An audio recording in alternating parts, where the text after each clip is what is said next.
Assalamualaikum warahmatullahi wabarakatuh. Nama saya Ningul Maulia dari kelas 11 Agama.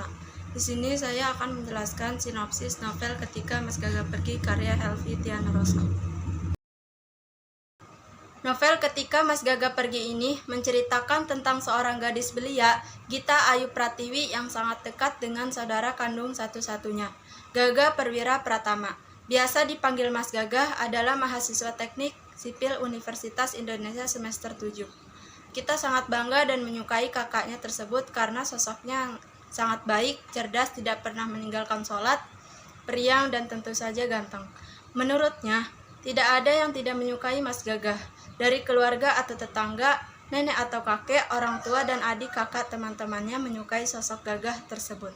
Kedekatan Gita dan Mas Gagah membawanya menjemput hidayah Allah. Gagah yang dulu suka jalan-jalan, nonton konser musik, selalu berpenampilan ala cover boy, humoris, dan pencinta musik rock benar-benar berubah.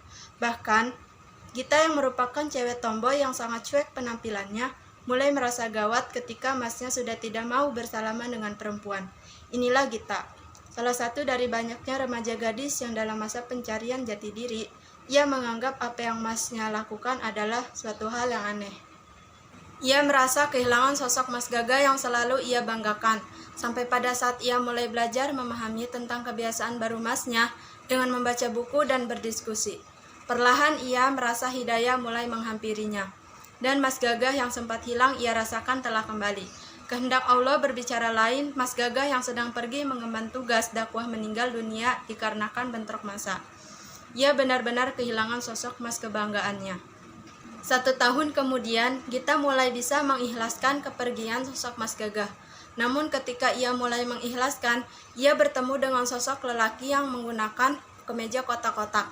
Hampir di setiap kesempatan, ia selalu bertemu dengan sosok tersebut di bus, gerbong kereta api, restoran, Universitas Indonesia, sampai panti-panti. Lelaki berkemeja kotak-kotak tersebut selalu berdiri di tengah kerumunan orang banyak menyampaikan pesan-pesan kebaikan.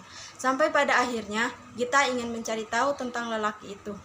Lama setelah kejadian tersebut, Gita tidak pernah bertemu dengan sosok berkemeja kotak-kotak.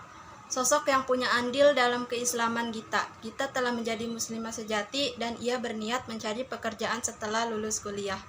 Gita mulai mencari pekerjaan walau ayahnya mempunyai perusahaan sendiri.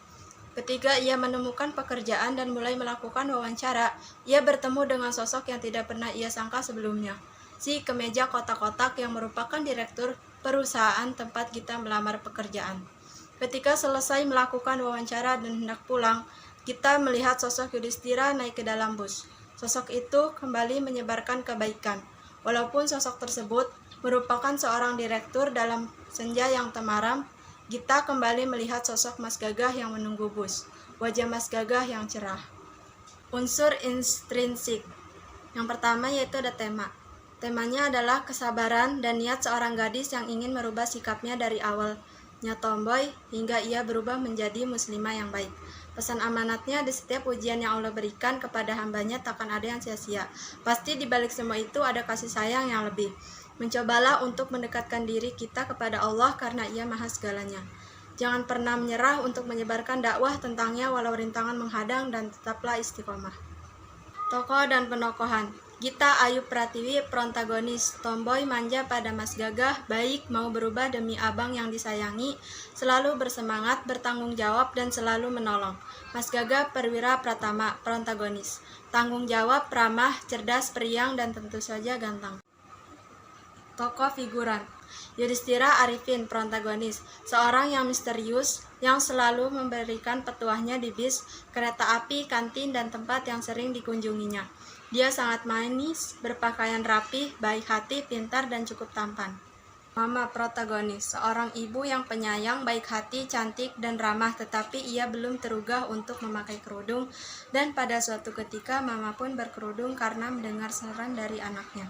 Papa, protagonis, seorang papa yang bijaksana, perhatian pada anak-anaknya. Mbak Nadia Hayu Ningtyas, protagonis, seorang gadis yang baik, manis, cantik, pintar, lembut, lulusan Amerika. Dia pun pemateri ketika acara seminar Mas Gagah. Tika, protagonis, teman dekatnya Dita. Tika sangat baik, perhatian, sahabat yang baik, manis, dan cantik. Dia saudara Mbak Nadia. Dia berubah memakai jilbab ketika Mbak Nadia pulang dari Amerika. Alur ceritanya yaitu maju mundur, karena dalam cerita ini adalah plot flashback. Jadi cerita ini tidak dimulai dari awal yang benar-benar awal, melainkan dari tengah cerita. Plot seperti ini langsung menyajikan adegan konflik, bahkan bisa jadi konflik yang sudah meruncing dan kejadian yang akan datang. Latar tempatnya bus kota, gerbang kereta api, kampus, Universitas Indonesia, rumah, ruang tamu, sekolah, perumahan kumuh, rumah sakit, dan kantor. Latar waktunya pagi hingga malam. Latar suasananya menyenangkan, mengharukan, menyejukkan, dan menegangkan. Demikian yang saya dapat jelaskan, kurang lebihnya mohon maaf. Wassalamualaikum warahmatullahi wabarakatuh.